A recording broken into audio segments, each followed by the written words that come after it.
खुदावंद मसीह यीशु में मेरे अजीजों, मैं खुदावंद मसीह यीशु के जिंदा मुबारक नाम में आपको सलाम अर्ज करता हूं, आपको वेलकम कहता हूं इस इबादत में तशरीफ आवरी के लिए। परमेश्वर का धन्यवाद करते हैं आज की अच्छी संगति के लिए।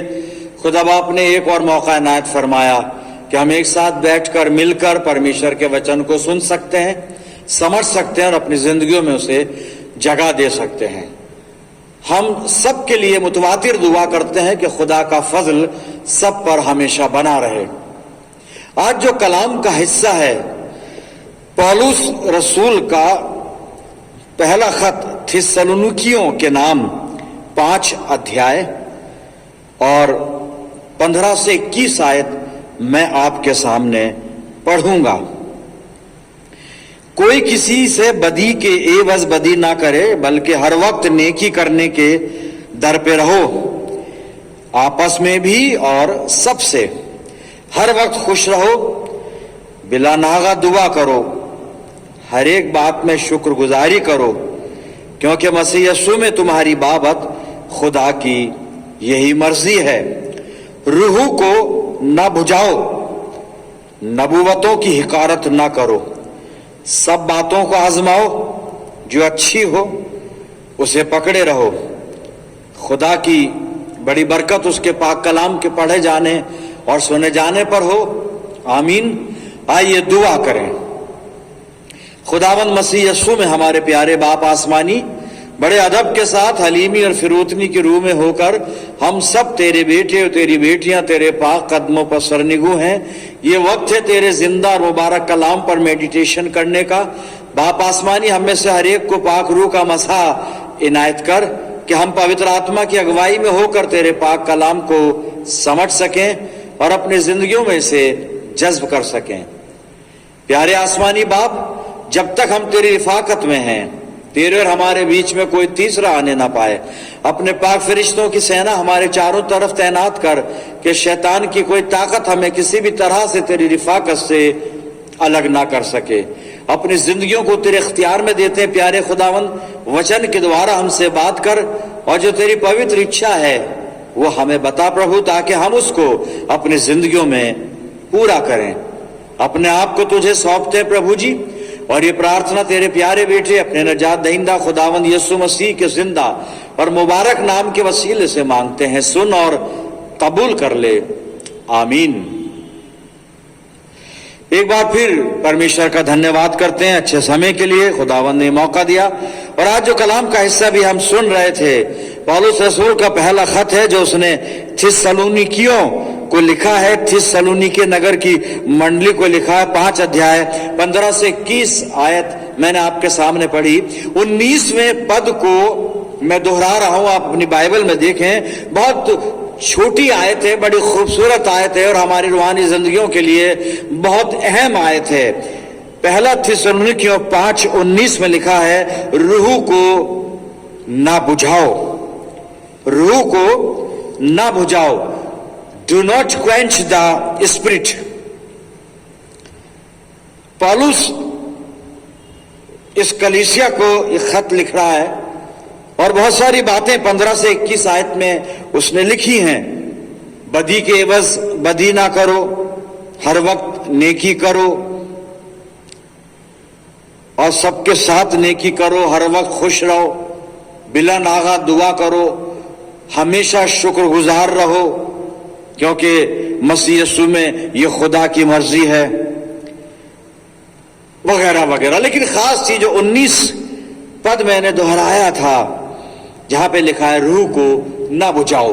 पौलुस क्यों लिख रहा है इस बात को कि रूह को ना बुझाओ, do not quench the spirit, आत्मा को मत बुझाओ।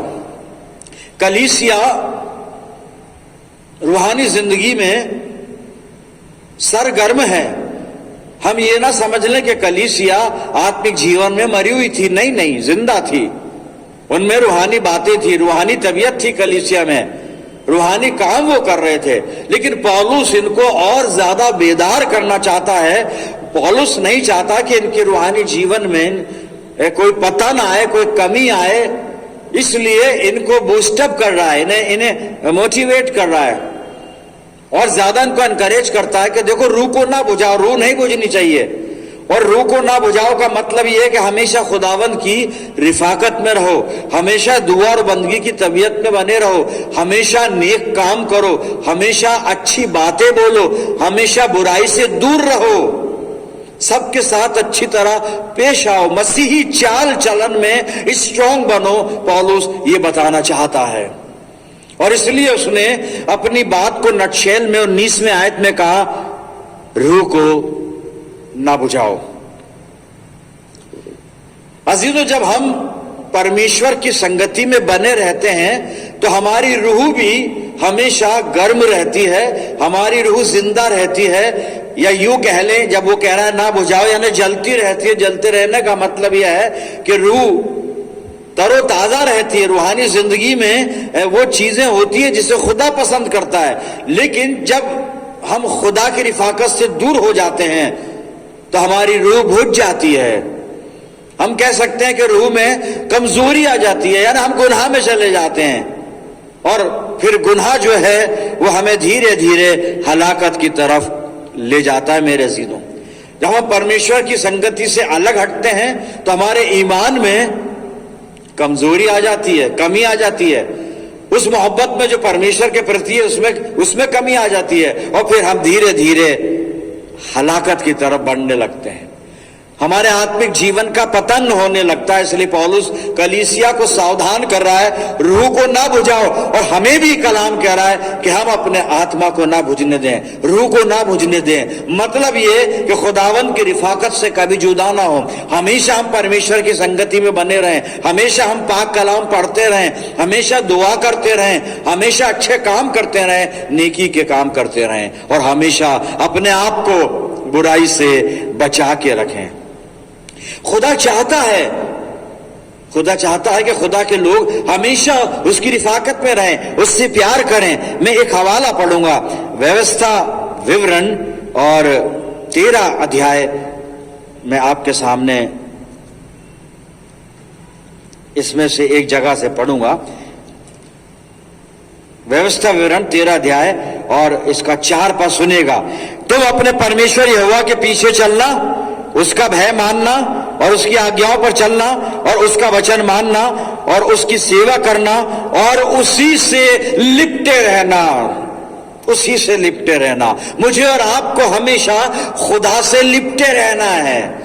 जब हम खुदा से लिपटे नहीं रहते, खुदा से अलग हो जाते हैं, रूह बुझ जाती है। लेकिन पौलुस इल्तिमास करता है ईमानदारों से, विश्वासियों से, न सिर्फ यहां पर इस मंडली से बल्कि हमसे भी, कि हम रूह को ना बुझाएं, रूह को ना बुझने दें, परमेश्वर की संगति से हम अलग ना हो जाएं। और खुदा ने ये बात व्यवस्था विवरण 6 और जब 10 से 12 आप पढ़ेंगे तब फिर दोहराइए और इसराइलियों को कहा है कि जब तुम मुल्क कनान में पहुंच जाओ और वहां तुम्हें सारी बरकतें मिल जाएं, सब कुछ बहुत अच्छा हो जाए तुम्हारी जिंदगी में, तुम खुशहाल हो जाओ, खूब खाने को हो तुम्हारे पास, वहां लिखा है कि तुम्हारा जब पेट भर जाए तो खुदा को ना भूल जाना।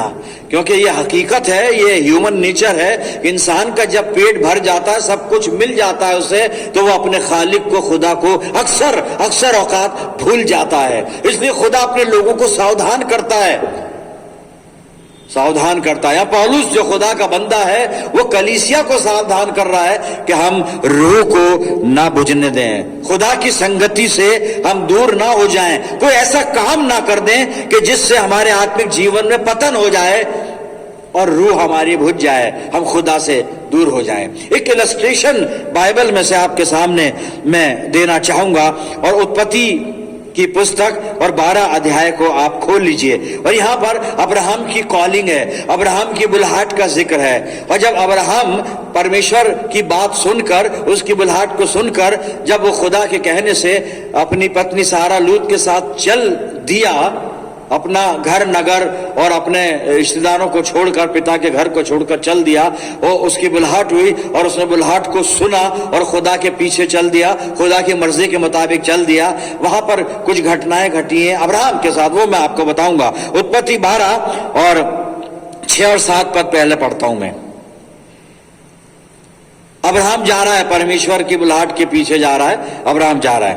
उस देश के बीच से जाते हुए अब्राहम शेकेम में, जहां मोरे का बांज वृक्ष है, पहुंचा।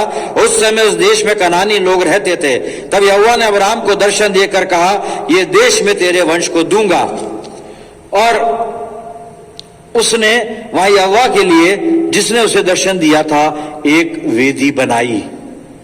वेदी बनाई, मज़बा बनाया। अब्राहम यहां पर खुदा की संगति में है साहब। अब्राहम आराम से है, अब्राहम मौजूद आदमी है, अब्राहम बरकतों से आसूदा है, क्योंकि ये परमेश्वर की संगति में है। अब 8 और 9 पद पढ़ता हूं मैं, इससे आगे चलकर। फिर वहां से आगे बढ़कर वो उस पहाड़ पर आया जो बैतेल के पूर्व की ओर है, और अपना तंबू उस स्थान में खड़ा किया, और जिसके पश्चिम की ओर तो बैतेल और पूर्व की ओर ए है। वहां भी उसने यहोवा के लिए एक वेदी बनाई और यहोवा से प्रार्थना की, और अब्राहम आगे बढ़ करके दक्षिण देश की ओर चला गया। यहां पर अब्राहम ने फिर एक मसबा बनाया, फिर एक वेदी बनाई, और यहां इजाफा हुआ है उसकी इबादत में, संगति में, परमेश्वर के साथ जो संगति उसमें इजाफा ये हुआ है। वहां लिखा है उसने प्रार्थना की, यहोवा से प्रार्थना की, दुआ कर रहा है, खुदा की इबादत कर रहा है। मेरे अजीजों, खुदा की संगति में है और इसको बरकतें मिल रही हैं, इसको बरकतें मिल रही हैं, इसको इज्जत मिल रही है, ये चैन से है, आराम से है। लेकिन एक वक्त ऐसा आया कि ये थोड़ी लग्जिश खा गया, और लग्जिश खाने के बाद इसके साथ वो हुआ जो नहीं होना चाहिए। हुआ क्या इसके साथ? उत्पत्ति 12 और 11 से 13 पद मैं आपके सामने पढ़ूंगा। फिर ऐसा हुआ कि मिस्र के निकट पहुंचकर उसने अपनी पत्नी सारे से कहा, सुन, मुझे मालूम है कि तू एक सुंदर स्त्री है, और जब मिस्री तुझे देखेंगे तब कहेंगे ये उसकी पत्नी है, इसलिए वो मुझको तो मार डालेंगे पर तुझको जीती रख लेंगे। अतः ये कहना मैं उसकी बहन हूं। अपनी पत्नी को कह रहा है, मिस्रियों को ये बताना मैं इसकी बहन हूं, जिससे तेरे कारण मेरा कल्याण हो और मेरा प्राण तेरे कारण बचे। थोड़ा सा झूठ बोल गया अब्राहम, लेकिन ये थोड़ा सा उसके लिए पतन का कारण बना। और पतन क्या हुआ, मैं इसी का आगे चलकर 17 से 19 पद आपके सामने पढ़ूंगा। परंतु यहोवा ने फिरौन और उसके घराने पर अब्राहम की पत्नी सारे के कारण बड़ी बड़ी विपत्तियां डाली।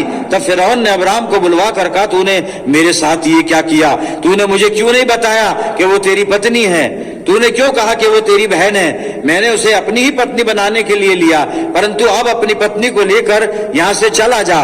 और फिरौन ने अपने आदमियों को उसके विषय में आज्ञा दी, और उन्होंने उसको, उसकी पत्नी को और सब संपत्ति सहित जो उसकी थी निकाल दिया, विदा कर दिया, उसको भगा दिया अपने बीच में से। पतन हो गया साहब। ये क्यों हुआ? ऐसा क्यों हुआ?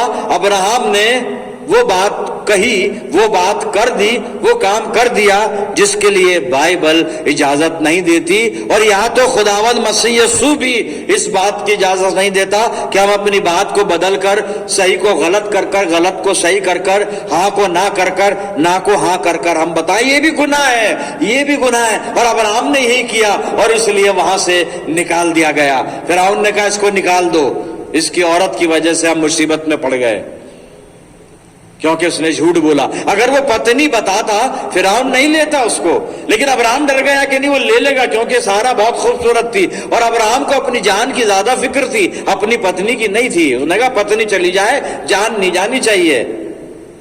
उसने कहा बहन बता देना, वो तेरे को ले जाएंगे, मुझे छोड़ देंगे, और अगर पत्नी बता दे मुझे मार के फिर तुझे लेंगे। लेकिन फिरौन ने ऐसा नहीं किया, तब भी और बाद में भी, और उसकी पत्नी भी लौटा दी, और अपने नौकरों और नौकरों से और जो भी इसके कर्मचारी थे उनसे कहा उसको विदा कर दो, इसको भेज दो, चला जाए यहां से। वरना आप अगर इसको पूरी स्टोरी को पढ़ें, पूरी इतिहास को पढ़ें, तो फिरौन ने उसका बड़ा स्वागत किया था, उसको बड़े प्रेजेंट दिए थे, बड़ी गिफ्ट दी थी, बड़ी संपत्ति, पशुधन उसको दिया था। लेकिन जब उसकी ये बात, गलत बात फिरौन के समझ में आई, सामने आई, तो उसको निकाल दिया उसने अपने सामने से। खुदावंद मसीह यीशु इस बारे में कुछ कहता है मेरे अजीजों। मत्ती रसूल की इंजील और 5 अध्याय और 37 पद को सुनिए। अब्राहम ने जो काम किया, पत्नी को बहन बताया, यीशु मसीह क्या कहता है ऐसे कामों के लिए? सुनिएगा, मत्ती 5:37, परंतु तुम्हारी बात हां की हां या नहीं की नहीं हो, क्योंकि जो कुछ इससे अधिक होता है वो बुराई से होता है साहब। और अब्राहम ने बुराई की है, रूह बुझ गई, परमेश्वर की संगति से दूर हो रहा है, लोग भी अपनी संगति से दूर कर रहे हैं, आत्मा बुझ गई। और पौलुस कह रहा है आत्मा को ना बुझाओ, रूह को ना बुझाओ। मेरे अजीजों, हमारी जिंदगियों की क्या हालत है? हमारी रूहें सरगर्म हैं या बुझी हुई हैं? हमारी रूहें पूरी तरह से जिंदा, ईमान में जिंदा हैं, खुदा की मोहब्बत में जिंदा हैं, या हमारी रूह मुर्दा हो गई है? हम आत्मिक जीवन में मरे हुए हैं या जिंदा? अगर रूह बुझ गई तो हम भी बुझ जाएंगे, हम भी मर जाएंगे। इसलिए रूह को ना बुझने दें, रूह को हमेशा सरगर्म रखें, ईमान में जिंदा रखें। रूह जलती रहे। जलती रहे का मतलब है कि रूह के अंदर कोई गुनाह ना आ जाए, कोई ऐसी चीज ना आ जाए जिससे खुदा ना खुश होता है मेरे अजीजों, और हम पतन की तरफ चले जाएं। भजन संहिता 104 और 33 और 34 पद में जबूर नवीस खुदावंद की संगति के बारे में कुछ लिख रहा है। खुदा के साथ जब हम फेलोशिप में रहते हैं तो ना सिर्फ हमें बरकतें मिलती हैं, ना सिर्फ हमें इज्जत मिलती है, ना सिर्फ हमको बहुत सारी और चीजें मिलती हैं, बल्कि हमें खुशी भी मिलती है, हम सुकून से रहते हैं। देखिए जबूर नवीस क्या कहता है, भजन संहिता 104 33 34 पद, मैं जीवन भर यहोवा का गीत गाता रहूंगा, जब तक मैं बना रहूंगा तब तक अपने परमेश्वर का भजन गाता रहूंगा। मेरा ध्यान करना उसको प्रिय लगे, क्योंकि मैं तो यहोवा के कारण आनंदित होता हूं। हमारा आनंद खुदावंद की संगति में है मेरे अजीजों। इसलिए हम रूह को ना बुझने दें, हमेशा आत्मिक जीवन में हम सरगर्म रहें, अच्छे काम करें, नेकी के काम करें, बुराइयों से दूर रहें मेरे अजीजों। पौलुस ने कुलस्सियों की मंडली को खत लिखा और क्या लिखा वो मैं आपको बताता हूं। कुलस्सियों 3 और 16 पद को सुन लीजिए। मसीह के वचन को अपने हृदय में अधिकाई से बसने दो, रूह को ना बुझने दें। रूह ना बुझे उसके लिए ये काम हमें करने होंगे। क्या करना होगा? सबसे पहले मसीह के वचन को अपने हृदय में अधिकाई से बसने दो और सिद्ध ज्ञान सहित एक दूसरे को सिखाओ और चिताओ, और अपने अपने मन में अनुग्रह के साथ परमेश्वर के लिए भजन और स्तुति गान और आत्मिक गीत गाओ। इन कामों से हमारी रूह हमेशा मुस्तैद रहेगी, सरगर्म रहेगी, और हमें ये काम करते रहना है ताकि रूह बुझ ना जाए। प्रियजनों, परमेश्वर की संगति में बने रहना है हमें। हालात कुछ भी हो, परिस्थितियां कुछ भी हो, समय कैसा भी हो, जीवन में कुछ भी चल रहा हो, नेगेटिव या पॉजिटिव कोई मैटर नहीं है, बस रूह हमारी मुस्तैद रहनी चाहिए। हम आत्मा में हमेशा सरगर्म रहें, आत्मा में हमेशा जागृत रहें हम, तो परमेश्वर की संगति में हम बने रहेंगे और साथ साथ सारी बरकतों में बने रहेंगे और जीवन में हमेशा आनंदित रहेंगे। प्रियजनों, आखिरी हवाला पढ़ेंगे और फिर इसको यहां पे रोकेंगे। इब्रानियों की पत्री और 13 अध्याय 20 और 21 आयत सुनिएगा। अब शांति दाता परमेश्वर जो हमारे प्रभु यीशु को, जो भेड़ों का मान रखवाला है, सनातन वाचा के लहू के गुण से मरे हुओं में से जिलाकर ले आया, तुम्हें हर एक भली बात में सिद्ध करे। कौन? परमेश्वर। और परमेश्वर कौन? परमेश्वर जो यीशु मसीह को जिलाकर ले आया, वो हमें भी जिंदगी देता है, हमें भी जिलाया यीशु मसीह के साथ। 21 पद है, तुम्हें हर एक भली बात में सिद्ध करे जिससे तुम उसकी इच्छा पूरी करो, और जो कुछ उसको भाता है, जो कुछ उसको भाता है उसे यीशु मसीह के द्वारा हम में उत्पन्न करे, पैदा करे। ये हमारे लिए ब्लेसिंग्स है। लिखने वाले ने कॉम्प्लीमेंट दिया है कि परमेश्वर हमको ऐसा बना दें कि हम अपनी जिंदगी में वो ही करें जो खुदा को भाता है, जो प्रभु यीशु मसीह को भाता है, और हम परमेश्वर की संगति में हमेशा बने रहें। प्रियजनों, खुदा करे कि हम कभी भी अपनी रूह को बुझने ना दे, बल्कि हम परमेश्वर से प्रार्थना करें कि परमेश्वर हमारी आत्मा को हमेशा जागृत बनाए रखना, हमेशा मुस्तैद रखना, हमेशा हमें अपनी संगति में बनाए रखना, ताकि हम प्रभु की पहचान और प्रेम में और ज्यादा से दिन प्रतिदिन आगे बढ़ते चले जाएं, उसके प्रेम में मजबूत होते चले जाएं और विश्वास में दृढ़ होते चले जाएं। प्रियजनों, अपनी जिंदगियों को हम परमेश्वर के आगे रखें और दुआ मांगे। आइए प्रार्थना करें। खुदावंद मसीह यीशु में हमारे प्यारे आसमानी बाप, धन्यवाद करते हैं आज के जीवित वचन के लिए जो हमारा मार्गदर्शन करता है और जिसने हमें सावधान किया कि हम रूह को ना बुझने दें। पिता परमेश्वर, हम सबको पाक रूह का मसा अता कर कि पवित्र आत्मा की अगुवाई में होकर हम हमेशा प्रभु यीशु मसीह की संगति में बने रहें। पिता परमेश्वर, हमारे विश्वास की रखवाली करना, अपनी जिंदगियों को तेरे अधिकार में देते हैं। प्रभु दयालु पिता, जितने मेरे साथ प्रार्थना में जुड़े हैं, इन सब अजीजों पर तेरी शफकत, रहमत और बरकत का साया हमेशा बना रहे। परम पिता परमेश्वर, अपना सर्वस्व तेरे पवित्र हाथों में सौंपते हुए हम ये प्रार्थना तेरे प्यारे पुत्र, अपने उद्धारकर्ता और जीवन देने वाले और आशीषों के देने वाले खुदावंद यीशु मसीह के जिंदा और मुबारक नाम के वसीले से मांगते हैं। सुन और कबूल कर ले, आमीन। अब हमारे प्रभु यीशु मसीह का अनुग्रह, पिता परमेश्वर का प्रेम, पवित्र आत्मा की सहभागिता हम सब के साथ, समस्त विश्वासियों के साथ, हमारी सब मंडलियों के साथ अब से लेकर युगान युग तक होती रहे। आमीन।